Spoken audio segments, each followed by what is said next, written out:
नमस्कार, मैं संजीव कुमार आपको स्वागत करता हूं आपके अपने परिवार यंग माइंड्स अकेडमी में। तो साथियों, आज से हम लोग फिजिक्स फाउंडेशन बैच जो आपसे बात किए थे आज से लगभग 10-15 दिन पहले कि फिजिक्स का फाउंडेशन बैच हम लोग स्टार्ट करेंगे इसी यूट्यूब चैनल पर, यानी young minds academy YouTube channel पे। तो आज वह दिन आ गया है और आज से हम लोग फिजिक्स का फाउंडेशन बैच स्टार्ट कर रहे हैं। तो आपसे हम हाथ जोड़ के गुजारिश कर रहे हैं मेरे मेरे मेरे बड़े भाई, मेरे दोस्त, मेरे छोटे भाई, मेरे सभी प्यारे साथियों, कि जहाँ तक इस वीडियो को आप शेयर कर सकते हैं वहाँ तक इस वीडियो को शेयर कीजिए और सभी लोगों को बता दीजिए कि यहाँ पे फिजिक्स का फाउंडेशन बैच हम लोग स्टार्ट किए हैं। देखिए, फिजिक्स का फाउंडेशन बैच कहने का अर्थ है ना कि जहाँ पे फिजिक्स नाम का पेपर आएगा वहाँ पे यहाँ से 100% क्वेश्चन आएगा। चाहे आप किसी भी कम्पिटिटिव एग्ज़ाम का तैयारी कर रहे होंगे या किसी भी क्लास का फाउंडेशन बैच स्टार्ट कर रहे हैं। फाउंडेशन कहने का मतलब एकदम जड़ से, बेसिक से, यानी एक बार फिजिक्स का पूरा फाउंडेशन बैच कर लेने के बाद फिजिक्स का कोई ऐसा क्वेश्चन नहीं होगा कि आपसे नहीं बनेगा। तो मेरे भाई, मेरे बड़े भाई, मेरे साथी, आपसे रिक्वेस्ट करते हैं कि इस वीडियो को आप जितना शेयर कर सकते हैं उतना शेयर कीजिए और सहयोग कीजिए, सपोर्ट कीजिए अपने भाई को, ताकि हम भी वीडियो बनाने के लिए प्रेरित हों और आप सबको वीडियो हम प्रोवाइड करें दें। तो कृपया वीडियो को लाइक कीजिए और वीडियो को शेयर मैक्सिमम कीजिए ताकि आपसे हम लाइव आकर क्लास में जुड़ सके और लाइव आकर बात कर सके और लाइव क्लास ले सके। तो चलिए, ज़्यादा बात नहीं करेंगे, ज़्यादा टाइम को वेस्ट नहीं करेंगे, क्योंकि सबके लिए टाइम इंपॉर्टेंट है, सबके लिए टाइम वैल्यूएबल है। तो चलिए, फिजिक्स का जो फाउंडेशन बैच है उसे स्टार्ट करते हैं। तो आज सबसे पहले एक चैप्टर हम लोग देखेंगे। उस चैप्टर का नाम है मात्रक एवं बीमा, जिसे इंग्लिश में कहा जाता है यूनिट एंड डायमेंशन। तो इस चैप्टर को हम लोग यहाँ पे स्टार्ट कर रहे हैं। और फिर से आपको बता दें कि फिजिक्स फाउंडेशन कहने का मतलब है कि वह जितना भी एग्ज़ाम, कोई हम सेपरेट एग्ज़ाम का नाम नहीं ले रहे हैं, वह कोई भी एग्ज़ाम हो जिसमें फिजिक्स नाम का पेपर है उसमें यहाँ से 100% क्वेश्चन आएगा। इस बात का प्रॉमिस हम करते हैं, गारंटी हम करते हैं। और आपको सिर्फ एक ही काम करना है कि वीडियो को आप जितना से जितना शेयर कर सकते हैं उतना शेयर कीजिए और अपने भाई को सहयोग कीजिए, सपोर्ट कीजिए। तो चलिए, इस चैप्टर को हम लोग यहाँ पे स्टार्ट करते हैं और बात करते हैं। देखिए, यहाँ पे हम लोग फिजिक्स का फाउंडेशन बैच जब स्टार्ट कर रहे हैं फिजिक्स का, तो सबसे पहले हम लोग यही समझना चाहते हैं कि फिजिक्स होता क्या है। देखिए, फिजिक्स को हिंदी में हम लोग भौतिकी बोलते हैं। क्या बोलते हैं?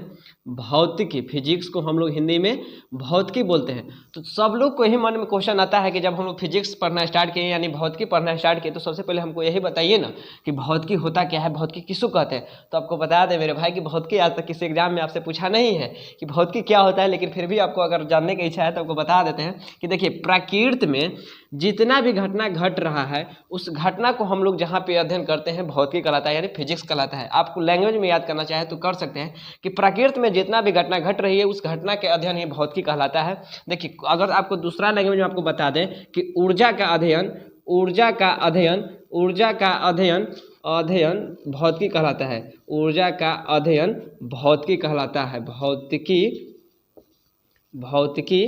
कहलाता है। यानी आपको क्या बताएं हम कि प्रकृति में सारी घटना का अध्ययन भौतिकी कहलाता है या ऊर्जा का अध्ययन भौतिकी कहलाता है। आप लोग एक फिजिक्स में वर्ड सुने होंगे, माप या मापना। माप या मापना आपको अगर समझ में ना आता है तो इसको हम आप अपने लैंग्वेज में इसको बोल सकते हैं तौलना। तौलना ना कह के आप चाहे तो इसे जोखना भी कह सकते हैं। क्या कह सकते हैं? जोखना यानी जैसे हम लोग नहीं बोलते हैं अपने गांव घर के लैंग्वेज में कि 5 किलो प्याज जोखना है या 5 किलो आलू जोखना है। जोखना कहने का मतलब तौलना है। तो उसी भाषा को जोखना न कह के तौलना कह सकते हैं। तौलना न कह के थोड़ा सा एडवांस आप बोलना चाहें तो बोल सकते हैं कि नापना है। और उसी भाषा को फिजिक्स यहाँ पे माप या मापना कहता है। क्या कहता है? माप या मापना। क्या कहता है? माप या मापना कहता है। गाँव घर के लैंग्वेज में हम लोग जो जोखना बोलते हैं उसी को हम लोग तौलना भी बोल सकते हैं। अगर तौलना ना बोलना है तो नापना बोल सकते हैं, और नापना ना बोलना चाहते हैं तो फिजिक्स के लैंग्वेज में उसे हम लोग माप या मापना कहते हैं। दुनिया में 3 प्रकार के माप करने का यानी नापने का या तौलने का सिस्टम है। क्या क्या? सबसे पहला सिस्टम है FPS। FPS इसी सिस्टम को कहा जाता है ब्रिटिश सिस्टम। ब्रिटिश सिस्टम या इसी को हिंदी में बोला जाए पद्धति, ब्रिटिश पद्धति। दूसरा CGS पद्धति, CGS इसको बोला जाता है फ्रेंच पद्धति।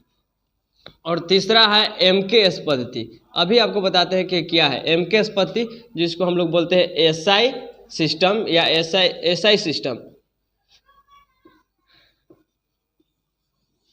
सिस्टम। यहाँ पे आपको सब में 3 वर्ड दिख रहा होगा, यहाँ भी 3 वर्ड है, यहाँ भी 3 वर्ड है और यहाँ भी 3 वर्ड है। देखिए जो पहला वर्ड है यहाँ पे आपको लिख के बताया था, जो पहला वर्ड है लंबाई को मेजर करता है। किसको मेजर करता है?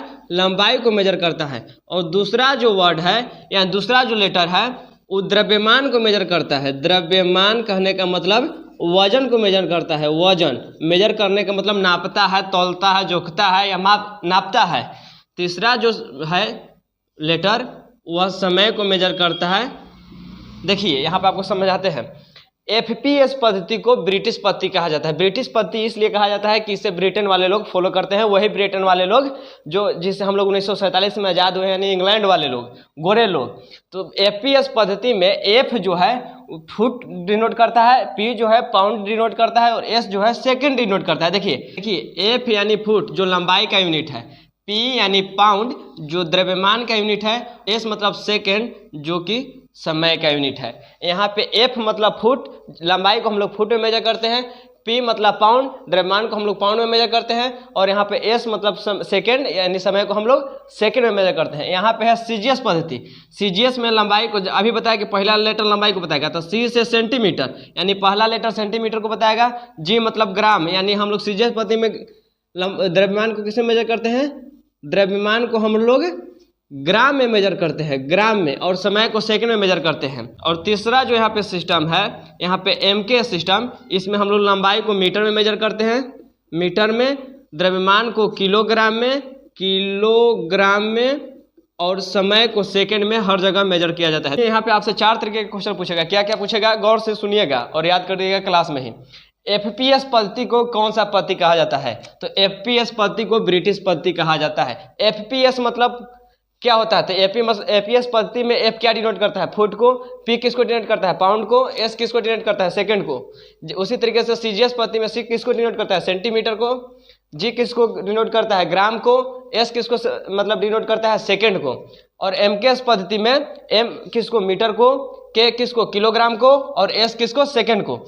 तो अगर आपसे पूछेगा कि ब्रिटिश पद्धति किसको कहते हैं, तो हम लोग बोल सकते हैं कि FPS पद्धति को ब्रिटिश पद्धति कहते हैं। फ्रेंच पद्धति किसको कहते हैं? तो CGS पद्धति को फ्रेंच पद्धति बोलते हैं, यानी FPS को ब्रिटिश पद्धति। आप याद कीजिए बोल के, FPS को ब्रिटिश पद्धति, FPS को ब्रिटिश पद्धति, FPS को ब्रिटिश पद्धति, CGS को फ्रेंच पद्धति, CGS को फ्रेंच पद्धति, CGS को फ्रेंच पद्धति, और MKS को क्या बोलते हैं? SI system. सब देश लोग अलग अलग पद्धति को फॉलो कर रहा था, तो अंतर्राष्ट्रीय स्तर पर व्यापार करने में बहुत प्रॉब्लम आ रहा था, तो बाद में MKS सिस्टम को ही SI सिस्टम बोल दिया गया। SI सिस्टम का है कि मतलब इंटरनेशनल सिस्टम। क्या?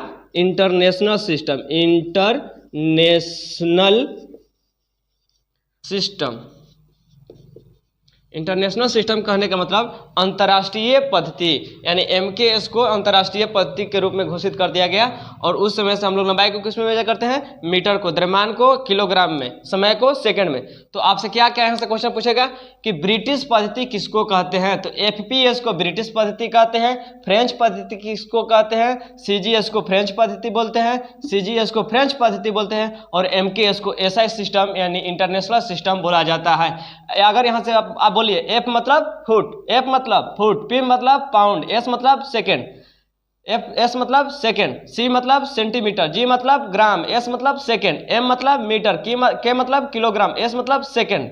यानी यहाँ से एक और क्वेश्चन पूछेगा कि वह कौन सा यूनिट है जो तीनों में बराबर है, तो वह समय का यूनिट है, यानी सेकेंड जो है सब में कॉमन है। यहाँ भी समय को सेकेंड में मेजर करते हैं, यहाँ भी समय को सेकेंड में मेजर करते हैं, यहाँ भी समय को सेकेंड में मेजर करते हैं।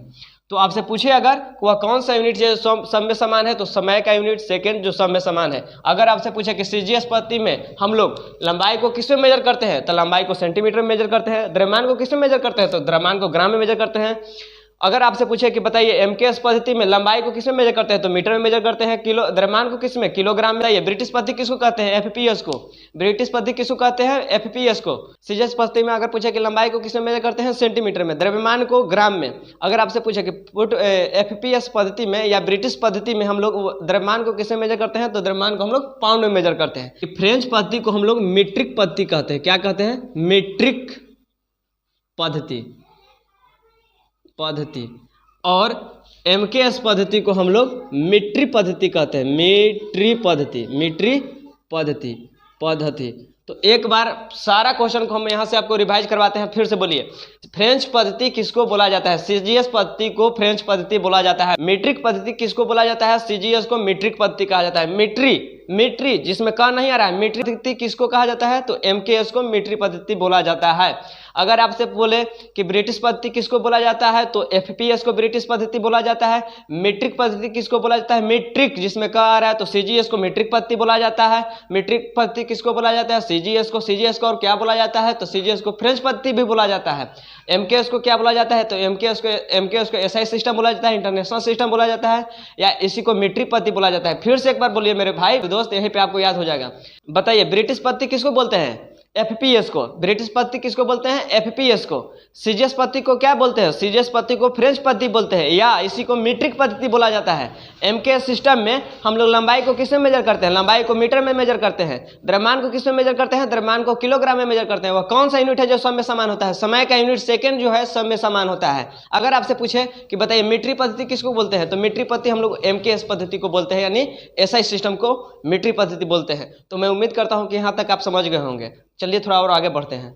जब एमकेएस सिस्टम को एसआई सिस्टम बनाया जा रहा था, तो उस समय हमारे साइंटिस्ट लोग बताएं कि आज के बाद ज्ञात राशि को हम लोग फिजिक्स में मेन आधार के रूप में मानेंगे। यानी फिजिक्स में जितना भी आप एसआई यूनिट देखेंगे वह इन्हीं 7 राशि से मिलकर बना हुआ होगा। यही जो 7 यूनिट है वो आधार के काम करेगा। आधार कहने का मतलब है कि यहीं पर यानी आधार पे पूरा फिजिक्स का ऐसा यूनिट है वह टिका हुआ रहेगा। कहने का मतलब है मेरे भाई कि आधार कहने का मतलब होता है कि जिस पे जो टिका हुआ है। जैसे बिल्डिंग उतना बड़ा बनता है और उसका जो फाउंडेशन है उसी को हम लोग बेस बोलते हैं। बेस काहे बोलते हैं कि वो पूरा जो बिल्डिंग है वही बेस पे टिका हुआ है। जैसे कोई फैमिली के लिए कोई व्यक्ति है जो कमाता है, उसी से उसका पूरा घर चलता है, तो वो घर के लिए क्या है, बेस है। उस फैमिली के लिए क्या है, बेस है। यानी बेस उसको बोलते हैं जिसके सहारे पूरा टिका हुआ है। उसी 7 राशि से पूरा फिजिक्स टिका हुआ है। देखिए वो कौन कौन सा राशि है।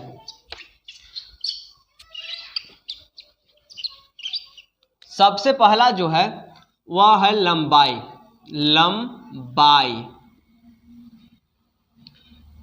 दूसरा जो है वह है द्रव्यमान। और तीसरा जो है वह समय। चौथा जो है विद्युत धारा। और पांचवा जो है वह है ताप। छठा जो है वह है ज्योति तीव्रता। अभी आपको हम बताते हैं सारा चीज़ आखिर क्या होता है। और जो 7वां है वह है पदार्थों का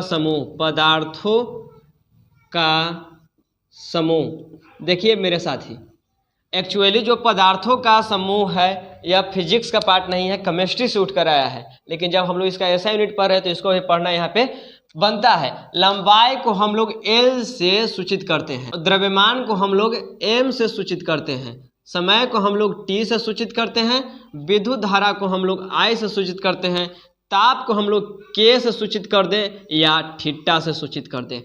ज्योति तीव्रता को हम लोग C से सूचित करते हैं और पदार्थों के समूह को हम लोग कोई भी सिंबल नहीं दिए हैं। क्यों नहीं दिए हैं? क्योंकि केमिस्ट्री से आया है। केमिस्ट्री से आया तो इसको सिंबल की क्या जरूरत है? जो जहाँ से आया वहीं जाके अपना देखो, बस यहाँ नाम दे दिए वही काफ़ी है।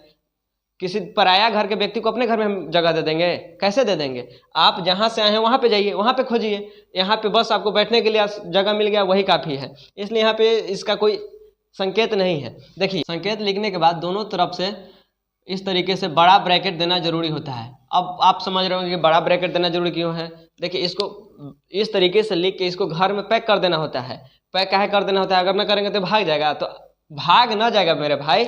इस बस नियम बन गया है कि आप जब भी बीमा को लिखिएगा तो उसको बड़ा ब्रैकेट में आप बंद कर दीजिएगा।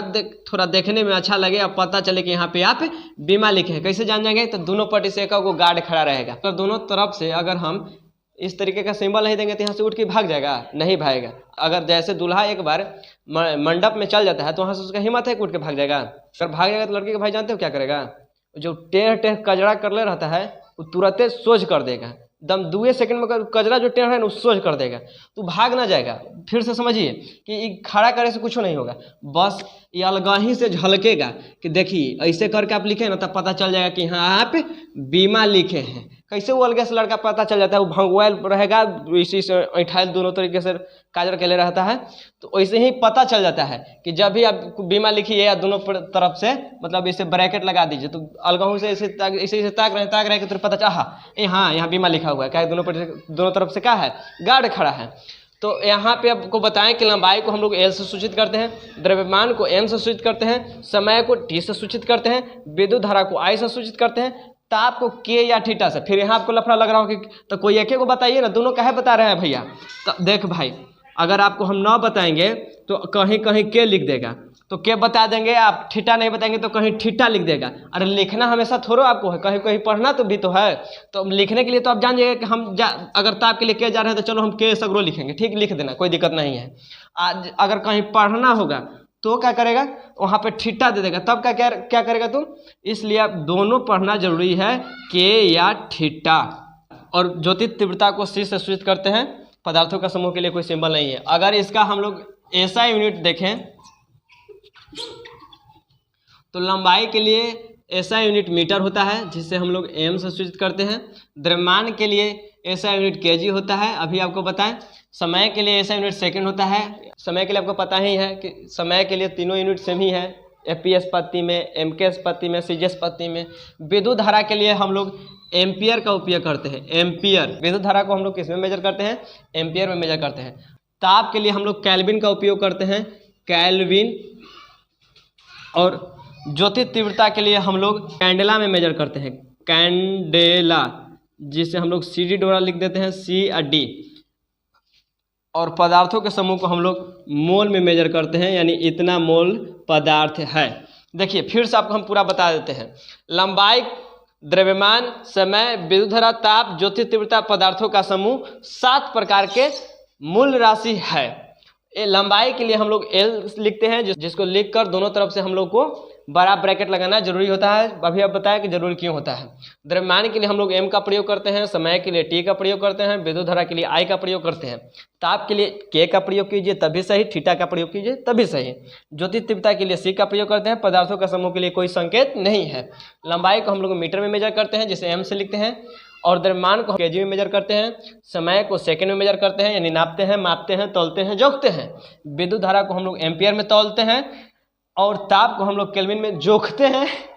ज्योति तीव्रता को हम लोग कैंडेला में मेजर करते हैं, जोखते हैं, तौलते हैं। पदार्थों को मतलब हम लोग मोल में मेजर करते हैं। तो हम आशा करते हैं कि यहाँ तक आपको समझ में आ गया होगा। देखिए बात नहीं बनाते हैं, हम चाहते हैं मेरे भाई कि क्लास में इंजॉय भी हो, पढ़िए और यहीं पे याद हो जाए। अब दम मार भकवाइल पढ़ रहे हैं, खाली पढ़ रहे हैं, याद हो ही नहीं रहा था। तो मनोरंजन भी होना चाहिए।